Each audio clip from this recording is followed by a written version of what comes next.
Hello guys, അപ്പോൾ ആദ്യം തന്നെ എല്ലാവർക്കും ഞങ്ങളുടെ വക അഡ്വാൻസ് ഹാപ്പി ഓണം. അപ്പോൾ നമ്മൾ എങ്ങോട്ട് പോകുന്നതെന്ന് മനസ്സിലായാലും ഈ ഓണം ഷോപ്പിംഗ് ആണ്. അപ്പോൾ ഞാൻ റെഡിയായി, ജയ്സു റെഡിയായി, മൂന്നാമത്തെ ആൾ റെഡിയായി. അവൻ ഭയങ്കര എക്സൈറ്റഡ് ആണ് കേട്ടോ. ഈ പുറത്ത് പോകുന്ന വഴി കൊച്ചിന് ഭയങ്കര ഇഷ്ടമാണ് വണ്ടിയിലൊക്കെ.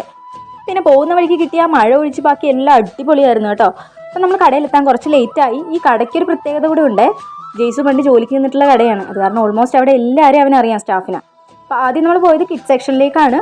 ആളവിടെ നല്ല അലമ്പായിരുന്നേ, അങ്ങോട്ടും ഇങ്ങോട്ടും ഓട്ടവും ബഹളമൊക്കെ ആയിരുന്നു. പിന്നെ ലാസ്റ്റ് ആ ചേട്ടനുമായിട്ട് ഒരു മുട്ടൊക്കെ കൊടുത്ത് കമ്പനി ആയിട്ടാണ് ആൾ പോകുന്നത്. പിന്നെ നമ്മൾ ജെൻസിൻ്റെ സെക്ഷനിലേക്ക് പോയി. അവിടെ അലമ്പായത് കാരണം ഒരു കുഞ്ഞ് അവനെ എടുത്തുകൊണ്ട് പോയി കുറച്ച് നേരം അവനുമായിട്ട് സ്പെൻഡ് ചെയ്തു. പിന്നെ അത് കഴിഞ്ഞ് നമ്മൾ പോയത് ലേഡീസ് സെക്ഷനിലേക്കാണ്, എനിക്കും അമ്മയ്ക്കും ചുരിദാർ എടുക്കാൻ വേണ്ടിയിട്ട്. അപ്പോൾ അവിടെ അവൻ അറിയാവുന്ന ചേച്ചിമാരുണ്ടായിരുന്നത് കാരണം ഓവി അവരുടെ കൂടെ അടിപൊളിയായിട്ട് അവിടെ ഇരുന്ന് ആ തക്കത്തിന് ഞാൻ എനിക്കുള്ള ഡ്രസ്സും അമ്മയ്ക്കുള്ള ഡ്രസ്സും ഞാൻ എടുത്തു കേട്ടോ. അപ്പോൾ ഈ ബ്ലാക്ക് ഡ്രസ്സ് അമ്മയ്ക്ക് വേണ്ടിയിട്ട് എടുത്തതാണ്. പിന്നെ ഞങ്ങൾ ബില്ലിംഗ് സെക്ഷനിലേക്ക് പോയി. അത് കഴിഞ്ഞ് നേരെ അവിടെ നിന്ന് ഇറങ്ങിയിട്ട് പോയത് ഒരു മെൻസ് വെയറിലേക്കാണ്, കാരണം ജെയ്സുവിന് ഡ്രസ്സ് എടുക്കണമല്ലോ. അങ്ങനെ കടയിലോട്ട് കയറി നമ്മൾ ഫസ്റ്റ് ചെല്ലുന്നത് ഷർട്ട് നോക്കാൻ വേണ്ടിയിട്ടായിരുന്നു കേട്ടോ. പക്ഷേ അവൻ്റെ മനസ്സിൽ എന്തോ ഒരു കളറോ ഡിസൈനോ എന്തോ ഉണ്ടായിരുന്നത് കാരണം ആ ടേബിളായിട്ട് ഒരു ഷർട്ടും അല്ല അവൻ എടുത്തത്. ലാസ്റ്റ് ഒരു ടീഷർട്ടാണ് കേട്ടോ അവൻ എടുത്തത്.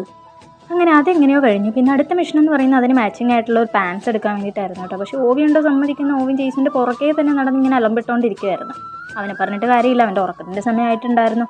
പിന്നെ ഞങ്ങൾ വേഗം അവിടെ നിന്നൊരു ഫുഡ് വാങ്ങിച്ച് നേരെ വീട്ടിലേക്ക് പോന്നു. അപ്പോൾ വീട്ടിൽ വന്നപ്പോഴേ ആൾ നല്ല കരച്ചിൽ തുടങ്ങി. കരച്ചിൽ കണ്ടിട്ട് അച്ഛൻ പിന്നെ അവൻ എടുത്തുകൊണ്ട് പോയി കേട്ടോ, ഞങ്ങളൊന്ന് ഡ്രസ്സ് മാറി റെഡിയാവാൻ വേണ്ടിയിട്ട്.